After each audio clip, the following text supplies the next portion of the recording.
Pero creo que en este momento eso que buscan el Club del Uno, el Club de los Enanos, es ver a ver si agarrando a patadas a Abelardo en un proceso de consulta previa pueden crecer o hacerse relevante o mejorar su reconocimiento a costa de poner en riesgo la democracia colombiana, pues yo creo que no tiene, en mi opinión, mucho sentido. En la entrevista, Enrique Gómez introduce un concepto que resume buena parte del problema político actual: los enanitos. Con este término no habla solo de candidatos con pocos votos, sino de liderazgos pequeños en visión, carácter y responsabilidad histórica. Son figuras que, incapaces de crecer por mérito propio, buscan relevancia atacando a otros, dividiendo a la oposición y generando ruido en lugar de soluciones.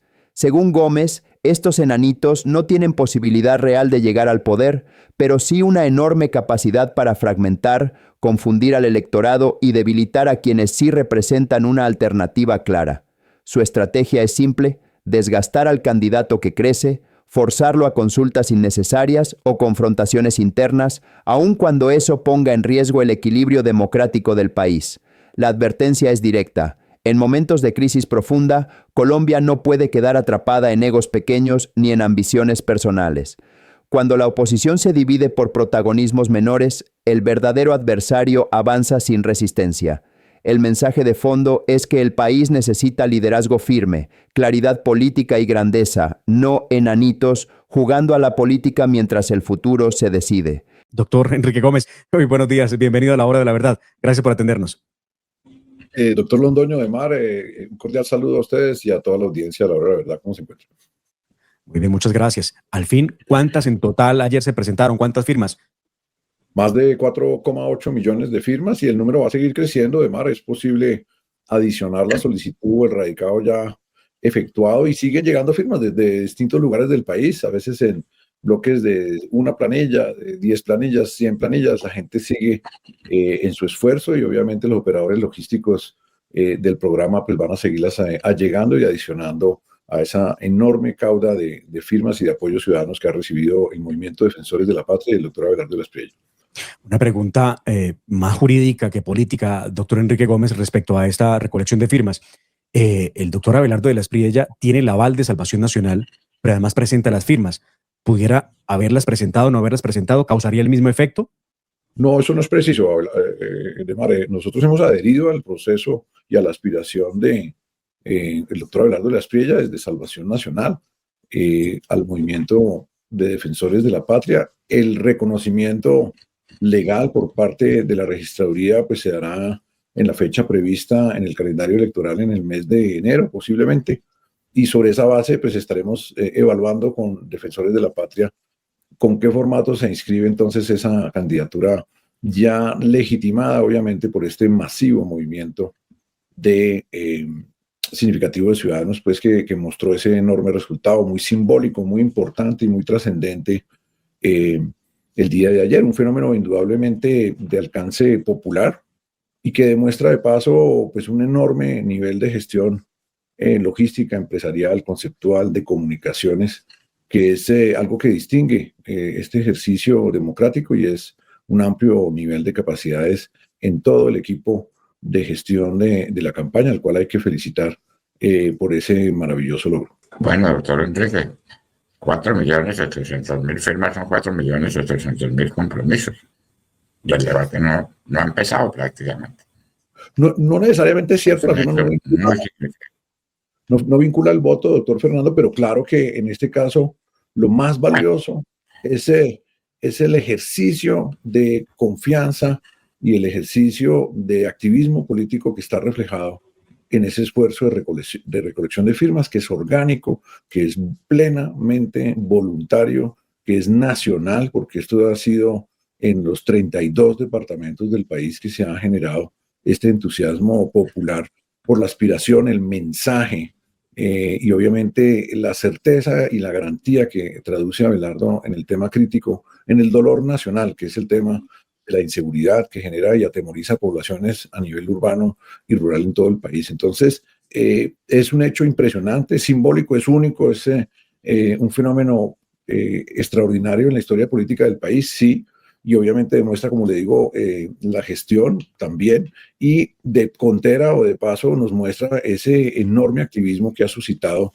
la aspiración del doctor Abelardo, que es la herramienta con la que aspiramos, obviamente en una fase, cuando ya empiece la campaña. Hay que aclararle a los oyentes que la campaña como tal pues no ha iniciado, pero cuando empiece la campaña, este enorme volumen de activistas, más de 600.000 inscritos en la base de datos de defensores de la patria, no solo nos permitirán lograr el control electoral, y este es un mensaje a todos los defensores que nos escuchan: esto no ha terminado, esto apenas empieza, y es una batalla dura y difícil. Entre ellas, las batallas más duras se van a dar obviamente en el control electoral, con un gobierno que aspira a robarse las elecciones, que ya lo hizo en 2022, y por eso contamos con esta gran cantidad de ciudadanos preocupados y dispuestos a actuar políticamente, que creo que es el mayor logro del doctor de la Espriella en este momento. Doctor Enrique, usted está... perdón, doctor Fernando. Sí. No, el tiempo dirá si alrededor de este esfuerzo colosal se vayan a tejer otras alianzas y otras elecciones. ¿No? Eso lo dirá el tiempo. Pero es posible porque es un indicativo claro, aunque usted tiene toda la razón. Eso no quiere decir que la gente que firmó vaya a votar y que el voto sea seguro por el candidato. Pero sí muy indicativo, muy indicativo. Y puede haber aquí mucha claridad en torno a un proceso político que está tan complicado y tan difuminado. 4.800.000 firmas le pongan mucha seriedad y mucho orden a la campaña que viene. Sí, y ha generado obviamente todo tipo de reacciones, porque tiene reflejo aún en las encuestas fletadas o contratadas por los medios de nuestros competidores. Entonces, las mismas encuestas, como lo hemos venido viendo en el caso de la encuesta Inbamer de Caracol, pues refleja el éxito del Tigre y el fracaso de los demás aspirantes de la derecha. El Tigre ha conquistado, sin lugar a dudas, el voto de la derecha. En esa medición de Inbamer eso es absolutamente claro. Y empiezan a darse en esta etapa pues dos grandes objetivos adicionales: aumentar el conocimiento de la ciudadanía respecto de Abelardo de la Espriella, sus propuestas, sus capacidades, su maravillosa capacidad de comunicación, y obviamente pues viene el tema de seguir construyendo una agenda país con toda la ciudadanía, que es para lo que realmente deberían servir las campañas, y es hacia donde se dirige el doctor Abelardo de la Espriella, y es a una gran consenso programático sobre los problemas principales de los ciudadanos en cada región. Esta es una campaña que ha hablado claramente de la descentralización, no solo como figura de política pública, sino de acción ejecutiva. Él quiere gobernar una semana en cada departamento durante todo su mandato. Se ha comprometido a suspender esa viajadera lagarta a la cual nos acostumbró el señor Petro para evadir los problemas del país, y esa descentralización de la acción ejecutiva va a ir anticipada de un gran diálogo nacional sobre las soluciones más urgentes que requieren nuestros ciudadanos en cada lugar de Colombia, que es la fase que está por venir y desplegarse en el país. Doctor Enrique, le quiero preguntar por un tema de mecánica electoral. Ayer, en las declaraciones que se entregaron después de la entrega de estas firmas, que pueden ser más de 5 millones, de acuerdo a los distintos reportes que ustedes están recibiendo, además que pueden aumentar con el paso de las horas, y realmente eso no resulta, para mí no es lo relevante, el tema de si son 4.800.000 o 5 millones. Lo relevante es lo que está marcando las encuestas, porque sin duda es el hombre que mayor posibilidades tiene en la derecha de llegar al poder y de enfrentar a Iván Cepeda, que es el candidato de Gustavo Petro. Pero le quiero preguntar, ayer también se decía que era posible que, y el doctor Abelardo lo manifiesta, que él de pronto no vaya a una consulta interpartidista en el mes de marzo. ¿Qué se ha dicho de eso? ¿Qué se ha pensado? ¿Es una decisión definitiva o todavía falta terreno para poder tomar la decisión de si van a una consulta interpartidista o se presenta primera vuelta solo? El doctor Abelardo ha abierto todos los canales para hacer una definición anticipada de un candidato único de oposición, por lo menos en la centroderecha y en la derecha.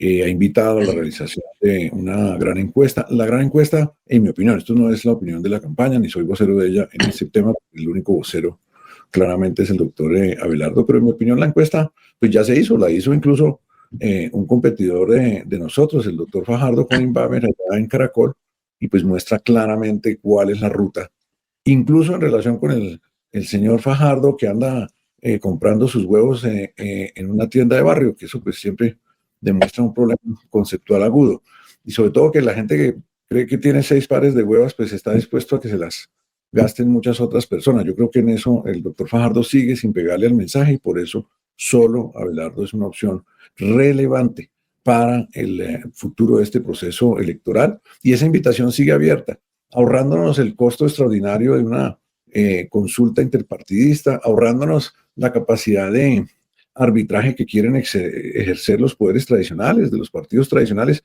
que en gran medida pues, han llevado al país a esta coyuntura actual. Entonces yo creo que lo razonable en este momento es mantenerse al margen. El doctor Abelardo se estará pronunciando oportunamente en relación con eso. Ese cierre pues se dará el día de mañana o de pronto el lunes festivo, que es el límite legal. Pero creo que en este momento eso que buscan el Club del Uno, el Club de los Enanos, que es ver a ver si agarrando a patadas a Abelardo en un proceso de consulta previa pueden crecer o hacerse relevante o mejorar su reconocimiento a costa de poner en riesgo la democracia colombiana, pues yo creo que no tiene, en mi opinión, mucho sentido. ¿Usted cómo analiza esas declaraciones? Ayer el presidente Álvaro Uribe dio otra entrevista, esta es la tercera entrevista que le da a un medio de comunicación. La primera fue La Hora de la Verdad hace ya 15 días, doctor Fernando. Y ayer en una entrevista que le da a Caracol, él insiste en la idea de lograr unir, dice él, desde Fajardo hasta Abelardo de la Espriella. Pero el tema es que las declaraciones de Sergio Fajardo son tremendamente duras en contra del doctor Abelardo de la Espriella, entendiendo que es la única forma de poder hacerle frente seguramente a Iván Cepeda. ¿Uno cómo lee eso? ¿Por qué Sergio Fajardo insiste en que él es el candidato cuando además no marca de segundo? Sergio Fajardo está o de tercero o de cuarto en la medición de las encuestas.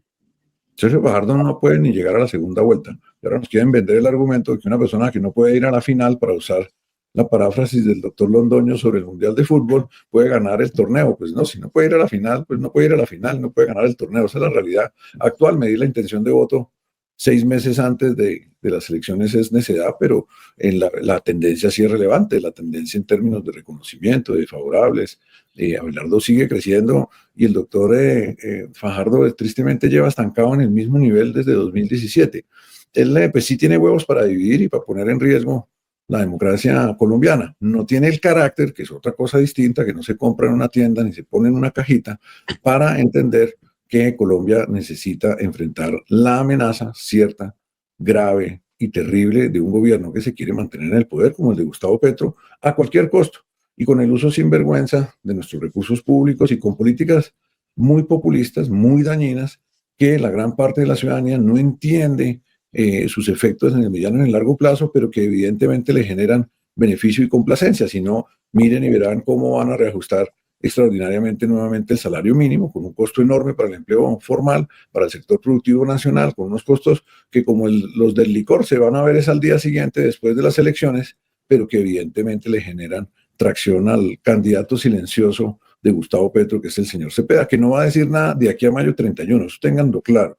Aquí la lucha incluso no es contra Iván Cepeda, es contra Gustavo Petro y el pacto histórico que se quiere perpetuar en el poder para imponernos una dictadura de corte socialista. Lo que se ha dicho en esta entrevista no es una opinión aislada ni una crítica superficial. Es una advertencia directa sobre el rumbo que está tomando Colombia. Enrique Gómez no habla desde la emoción ni desde la coyuntura política del día a día, sino desde una preocupación estructural, el deterioro progresivo del Estado y de las reglas que sostienen la democracia. Su mensaje apunta a un patrón claro: un gobierno que concentra el poder, que desacredita a las instituciones cuando éstas no le son favorables, que gobierna desde la confrontación permanente y que necesita dividir al país para sostener su narrativa.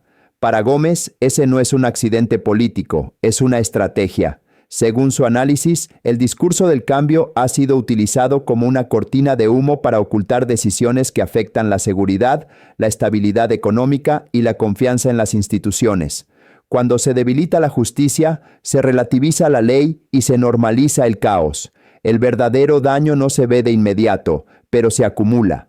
Gómez insiste en que los países no caen de un día para otro, se deterioran lentamente. Cuando la ciudadanía se acostumbra a que lo anormal se vuelva cotidiano, cuando el poder deja de tener contrapesos reales y cuando el debate político se reemplaza por la descalificación. Este no es un llamado al miedo, es un llamado a la conciencia, a entender que la democracia no se pierde solo con dictaduras visibles, sino también con gobiernos que erosionan las instituciones desde adentro, paso a paso, discurso tras discurso. La entrevista deja una pregunta abierta que trasciende ideologías y partidos. ¿Estamos atentos a las señales o solo reaccionaremos cuando el daño sea irreversible? porque al final, cuando el poder deja de tener límites, siempre es el ciudadano común quien paga el precio.